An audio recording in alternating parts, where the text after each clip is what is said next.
So in today's video, I'm going to be showing off all of the things that I bought yesterday at the Massena train show. I think I got some pretty good deals, and well, you guys can put in the comments what you think about the deals, but I was pretty happy with them, so yeah, we'll get started. First of all, I'm just going to start with the cheapest things and work my way up to the most expensive things. And well, the first thing I got I think was actually pretty cool.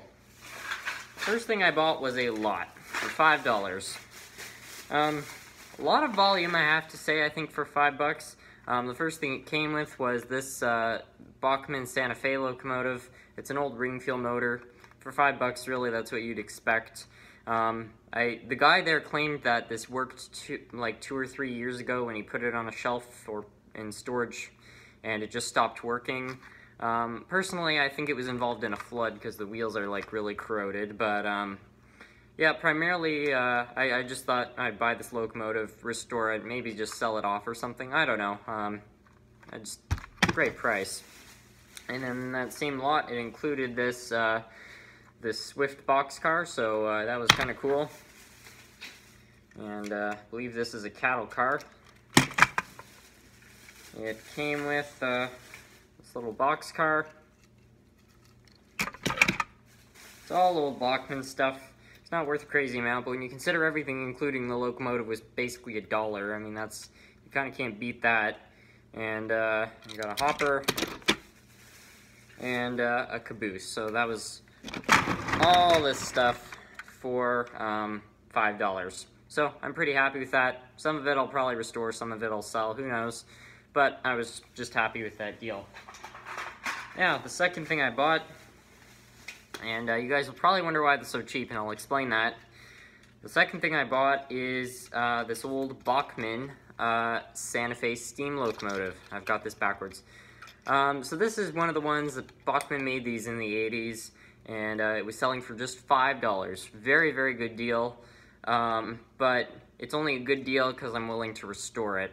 These old Bachmans, I'm sure some of you guys may know, they have plastic nylon gears which crack. And when they crack, they can slip, so the wheels on these things are really, really kind of screwed up. That should not happen. The drive rods should be straight on both sides and 90 degrees apart from each other, so unfortunately it's caused those to get all messed up. But my dad's identical steam locomotive, it had the exact same problem, and I was able to fix it using crazy glue, so I presume I could fix this one. Whatever the case, a steamer for just $5. So I was very happy with that. Now the third thing I bought, this is a little bit nicer than the two other things I bought. They're not Bachmans. I don't actually know what make this locomotive I bought is, but it seemed like a good deal, so I bought it. I really like the paint scheme. This is an old N, DE, and M locomotive, and this locomotive cost me $15. It's the guy at the train show seemed to think it was a Stewart. I don't think that's true. To me, that looks a lot like an Athearn. I've never seen an Athearn with these type of flywheels before, so that's a little unusual. And anyways, the reason they said that they were selling it for so cheap was because it doesn't have any handrails.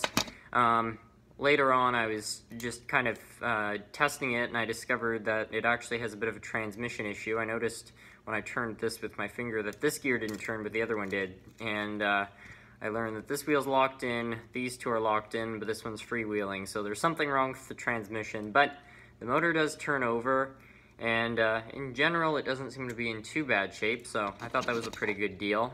I have to reassemble this whole shell assembly, but still, you know, a decent deal, I think. Now, the final thing I bought, I might have overpaid a little bit on it, but honestly, I was willing to, because this was an engine that I just really, really liked, and I don't know, I just felt the need to get it. So it's in this box right here. I have no clue what make this thing is. It was just sitting on a shelf, and I just thought it was so cool. There's an old steam engine. It's a 462. I guess it was either made in the 60s, 50s. Yeah, the 60s or 50s would be my guess of when it was made. It's completely made out of metal, and I don't know, I just thought it was a great old engine. The guy there claimed that it ran, but it was very, very rough, so I guess we'll just have to see if this thing does in fact run. For some reason, I'm kind of doubtful, but, you know, it's a very nice old engine, and, yeah, I just thought it was nice. And, it does have a tender, also made out of metal, and, it's got this really weird electrical assembly. This basically, there's a little hole on the tender there, and that just plugs into there, and it, you know, goes together. So, anyways, that was my final buy of the day. I'm quite excited with all these engines. They're all basically projects for me, but I probably won't be doing any videos of restoring them for a little bit because I still have to restore Mark's old trains. But there's not too many of those left to restore, so these could be maybe on the way sooner than I think. Who knows? Anyways, let's give them all a test because, you know, I paid $5 for some of them. I may as well test to see if they turn over or whatever, because then at least we'll have a sign that there's some form of life left in them. So here's the first locomotive. It's the Bachman Santafe engine. I'm like 90% sure this thing is not going to work because of one of two reasons. First of all, the wheels are so corroded that I don't think it's going to even let power get to the motor. And even if it does get to the motor, the wheels are so corroded that I suspect that the corrosion has actually fused the wiper to the wheels, so I don't even think this could turn if the motor is getting power, but let's give it a chance. Why not? And I'm increasing the power, and as you can see, the voltage has gone up, but the current has not, which means that our engine here is not getting any power. So anyways, I guess we're just gonna have to wait till we restore this one.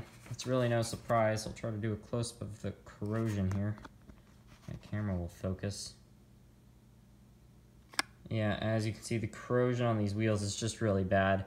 I am so confident this thing was a flood victim. I opened it up, and it was just, I don't know, it just seemed very dirty on the inside for a locomotive that had apparently just been sitting on a shelf for 2 or 3 years, so yeah, that's not so good, but it really isn't an issue. I've seen locomotives that are about just as bad, and usually you just remove the corrosion and they come back to life.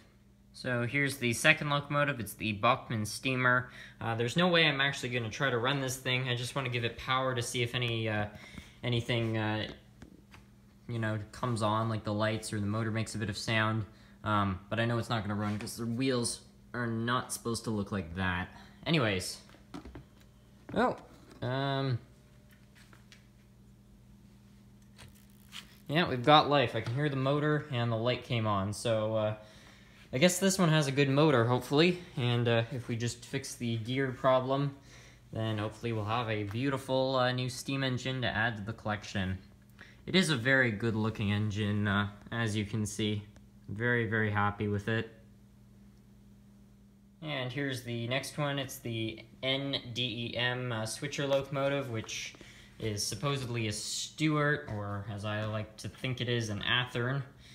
And if we give it power, it does fire to life. So I guess even though it does have one wheel which is not turning, I guess the other 3 sets of wheels are still enough to allow it to run. You can hear a bit of a clicking noise though, so I suspect that this thing does have some gearbox issues which we'll have to solve, but again, really nothing too major, and Athearns are usually pretty easy to work on, or Stuarts. It's an Athearn. So here's the final locomotive of the day. It's the 464, and I'm going to be a bit disappointed if it doesn't run, because even though the guy there did say that it needed work, he also claimed that this thing did in fact run, albeit rough. So I guess we'll just have to see. I did pay $40 for this thing, so I guess we'll have to check. Nothing so far. We've got a headlight.